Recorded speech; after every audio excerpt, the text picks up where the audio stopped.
السلام علیکم داملا، من مدت 2 سال هست که بیمارم. هرچند بیمارخانه ها خواب کردم شفا نیافتم و من میگویند که در بدنت روغن خوک مالی و گوشت سگ خوری ساز میشوی. آیا این کارها روا است؟ در آخر در حق من دعا کنید که من مریض هستم. خداوند شما را شفای کامل و شفای عاجل نصیب کند. ان الله لم یجعل شفاءکم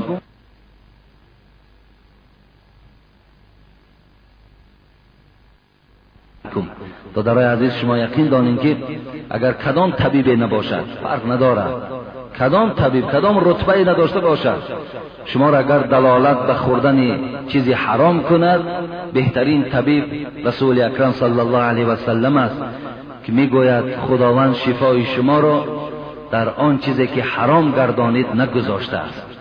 و این خاطر شما از مال حرام شفا نمییابید. دادر عزیز، و این خاطر حلال کرده های خدا را استفاده برین. امروز شکر خدا این ببین گویم طبابتخانه های ما و شما، طبیبای ما و شما چقدر پیشرفت دارند.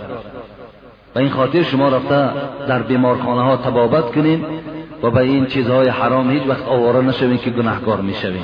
اجازت نیست دادر عزیز. فقط اجازه شد در کتاب های فتاوا میگوید که همه حلال های خدا را استفاده برین. اگر وقتی شما شفا نیافتین، بعدا یک طبیبی که یقین داند که در همین استفاده همین مال حرام آدم شفا مییابد، همین حالت را رخصت میدهند. همین را مباح میدانند، اینم حلال نمیگویند، مباح است میگویند.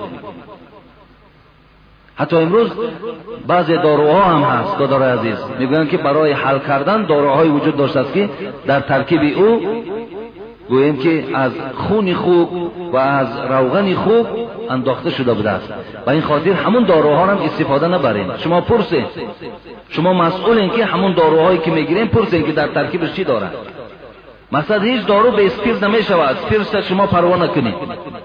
لیکن در مسئله گوشت خوک، روغن خوک یا از سگ یا از خرس، از چیزی که این درنده های حیوان باشد استفاده نبرید.